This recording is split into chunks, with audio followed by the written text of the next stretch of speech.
Hello friends, कैसे हैं आप सब लोग। आशा करता हूं कि आप सब लोग बहुत अच्छे होंगे, मस्त होंगे, स्वस्थ होंगे। दोस्तों, अगर आप दिव्यांगजन हैं या आप नॉन दिव्यांगजन हैं तो आप लोगों के लिए आज की ये वीडियो बहुत ज़्यादा इंपॉर्टेंट होने वाली है। दोस्तों, आपको बता दूं कि बीपीएससी टीआरई 4 का नोटिफिकेशन आपको किसी भी दिन देखने को मिल सकता है, मतलब बहुत जल्दी आपको देखने को मिल सकता है। इससे रिलेटेड जानकारी बीपीएससी के थ्रू दे दी गई है। उन्होंने बताया है कि वर्ग 1 से 5 तक, 6 से 8 तक, 9 से 10 और 11 से 12 तक की जो विद्यालय अध्यापक होते हैं उनकी वैकेंसी आपको देखने को मिलने वाली है।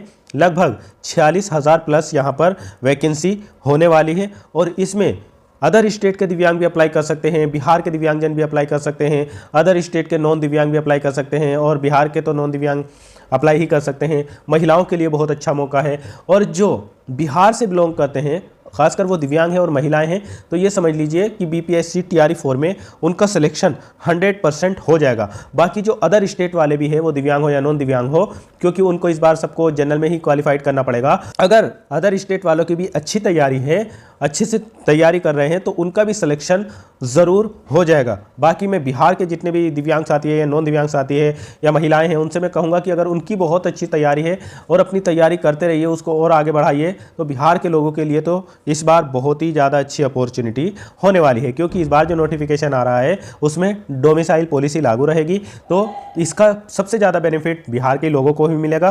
खासकर दिव्यांगजन, अगर उन्होंने थोड़ी सी भी अच्छी तैयारी कर रखी है तो उनका सिलेक्शन तो यहाँ पर पक्का हो जाएगा। अब आज की वीडियो में मैं आपको बताने वाला हूँ कितनी फीस लगेगी, क्या क्वालिफिकेशन चाहिए, कितनी एज चाहिए और कब आपके फॉर्म भरे जाएंगे, और जिन्होंने 8 फरवरी को पेपर दिया है सीटेट का, क्या वो फॉर्म भर पाएंगे या नहीं भर पाएंगे, या जिन लोगों ने अभी बीपीएससी के थ्रू जो स्टेट का पेपर हुआ था, पेपर 1 पेपर 2 वो दिया है, क्या वो फॉर्म अप्लाई कर पाएंगे या नहीं कर पाएंगे। तो ये सारी चीज़ें आपको इस वीडियो में देखने को मिलेगी। सारी चीज़ें मैं इस वीडियो में आपको बहुत अच्छे से बताने वाला हूँ, इसलिए आप चैनल पर नए हो तो चैनल को सब्सक्राइब जरूर कर लो, बेल आइकन को जरूर दबा दो और इस वीडियो को लाइक भी कर दो और शेयर भी कर दो। अगर कोई दिव्यांग साथी इस वीडियो को बिहार से देख रहे हैं तो वो अपने बिहार के दिव्यांग साथियों तक इस वीडियो को जरूर भेजना, ताकि आपके सभी दिव्यांग साथियों को इस वीडियो का बेनिफिट मिल सके। सबसे पहले तो मैं आपको बता दूं दोस्तों, आपको जो भर्ती देखने को मिलेगी वो 1 to 5, 6 to 8, 9, 10th और 11, 12th की भर्ती आपको देखने को मिलेगी। ये बीपीएससी को भेज दिया गया है अधियाचना और ये बहुत जल्दी आपको नोटिफिकेशन देखने को मिलने वाला है। सबसे पहले मैं उन लोगों का कन्फ्यूज़न दूर कर दूं जिन्होंने 8 फरवरी को सीटेट का पेपर दिया है। देखो दोस्तों, अगर आपने 8 फरवरी को सीटेट का पेपर दिया है और आपका रिजल्ट बीपीएससी के नोटिफिकेशन से पहले आ जाता है, मतलब नोटिफिकेशन जब आएगा और फॉर्म जब से फिल होगा और उसकी लास्ट डेट जो रहेगी, उसकी लास्ट डेट से पहले अगर आपका रिजल्ट आ जाता है तो आप यहाँ पर 100% इसमें एलिजिबल हो जाएंगे।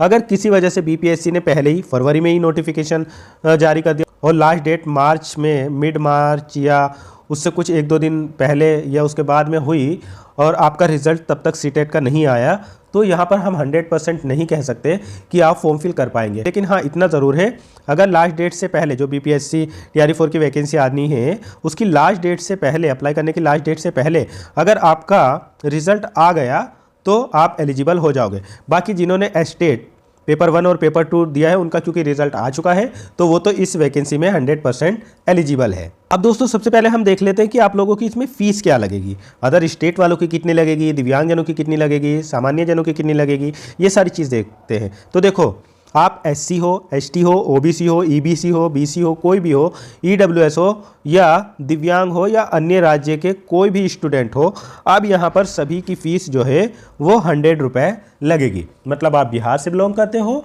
या अदर स्टेट से बिलोंग करते हो, आप किसी भी कैटेगरी से बिलोंग करते हो, सभी की फ़ीस यहाँ पर केवल और केवल 100 रुपये लगेगी। दोस्तों, अगर हम एज की बात करें तो न्यूनतम एज होनी चाहिए आपकी 21 वर्ष और अधिकतम, अगर आप सामान्य पुरुष हैं तो 37 वर्ष, सामान्य महिला है तो 40 वर्ष और इसके अलावा बीसी ईबीसी वाले हैं तो 40 वर्ष और बिहार के एससी एसटी वाले हैं तो 42 वर्ष यहाँ पर आपकी एज होनी चाहिए। दिव्यांगजनों को एज में रिलैक्सेशन दिया जाता है। अगर आप जनरल से बिलोंग करते हैं तो 10 साल की छूट मिलेगी। अगर आप ओबीसी से बिलोंग करते हैं तो आपको 13 वर्ष का रिलैक्सेशन दिया जाएगा और अगर आप एससी एसटी से बिलोंग करेंगे तो आपको यहाँ पर 15 वर्ष का एज में रिलैक्सेशन दिया जाएगा। तो दिव्यांगजनों के साथ में तो एज की कोई मुसीबत नहीं है। बाकी जो अदर स्टेट वाले होंगे, क्योंकि उनको एज अ जनरल क्वालिफाइड करना पड़ेगा, तो उनके लिए 37 वर्ष ही एज चलेगी। दोस्तों, अगर मैं यहाँ पर आपकी एजुकेशन क्वालिफिकेशन की बात करूँ तो अगर आपको 1 to 5 के लिए अप्लाई करना है तो आपके पास में 12th होना चाहिए और उसके साथ में आपने डीएलएड किया हो और सीटेट या एस्टेट का पेपर 1 आपका क्वालिफाइड होना चाहिए, या आपने अगर ग्रेजुएशन किया है और उसके साथ में डीएलएड कर रखा है, सीटेट का पेपर 1 या बीटेट आपने पेपर 1 कर रखा है, तो आप इसमें एलिजिबल हो जाते हो। अगर आपने 12th के साथ में डीएड स्पेशल, जो डीएड स्पेशल वाले हैं, अगर डीएड स्पेशल कर रखा है 12th के साथ में, तो भी अप्लाई इसमें कर सकते हैं। इसी तरीके से अगर आप 6 to 8 में अप्लाई करना चाहते हैं तो उसके लिए आपके पास में ग्रेजुएशन होना चाहिए किसी भी स्ट्रीम में, किसी भी सब्जेक्ट में, और उसके साथ में आपके पास में बीएड होना चाहिए या बीएड स्पेशल होना चाहिए।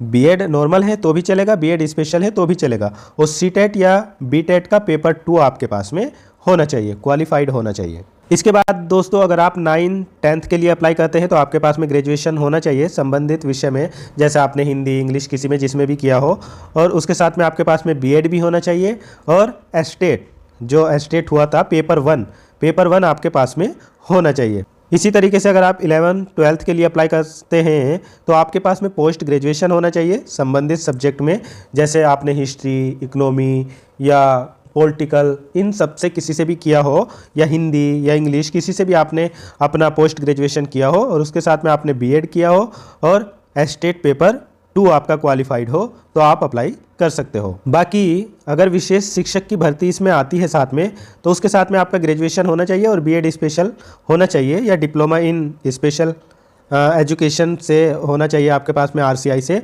और उसमें आरसीआई में आप रजिस्टर्ड भी होने चाहिए, मतलब आपके पास में आरसीआई का रजिस्ट्रेशन भी होना चाहिए अगर अलग से स्पेशल भर्ती भी इसमें आती है तो।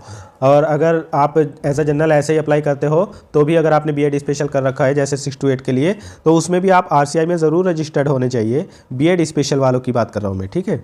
अब इसमें चयन प्रक्रिया जो रहने वाली है, सबसे पहले आपकी लिखित परीक्षा होगी, फिर उसके बाद में आपकी मेरिट सूची आएगी, फिर उसके बाद में आपका दस्तावेज सत्यापन करवाया जाएगा। आपकी इसमें जो परीक्षा होती है उसमें जो टोटल प्रश्न पूछे जाते हैं वो 150 मार्क्स के होते हैं, और ये 185 प्रश्न पूछे जाते हैं आपसे, ठीक है, 150 अंक के होते हैं।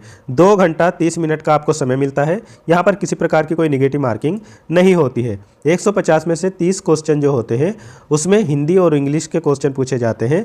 इनको क्वालिफाइड करना ज़रूर होता है, मतलब 30 में से आपको 9 नंबर लाना ज़रूरी होता है। फिर मेरिट जो बनती है वो आपकी 120 में से बनती है। इसमें जितना अच्छा परफॉर्म आप करोगे उसी हिसाब से आपका सिलेक्शन होगा। अभी इसका OTR होना शुरू हो गया है। आप इसका OTR तब तक कर लेना।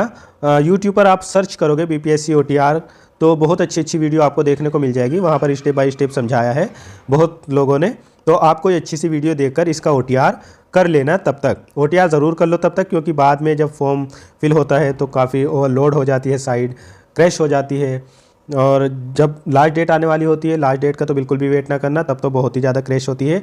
इसलिए इन्होंने अभी लिंक एक्टिव कर दिया है, तो तब तक आप लोग अपना OTR कर फिनिश कर दो, अगर आपका पहले से OTR नहीं है तो। अगर आपका पहले से OTR है BPSC में तो फिर कोई दिक्कत नहीं है। अगर आप बिल्कुल फ्रेशर है तो आप अपना OTR कर सकते हो, बाकी जब नोटिफिकेशन आएगा तब भी कर सकते हो, लेकिन अभी भी आप अपना काम ईजी कर सकते हो।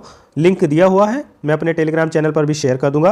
कोई वीडियो आप यूट्यूब चैनल पर देख लेना, बहुत अच्छी वीडियो है, तो आप उनको देखकर भी फिल कर सकते हो और अपना OTR कर सकते हो। बाकी जैसे इसका फुल नोटिफिकेशन आएगा तब तो मैं आप लोगों के लिए एक स्पेशल वीडियो बना दूंगा जितने भी दिव्यांग साथी है, ठीक है।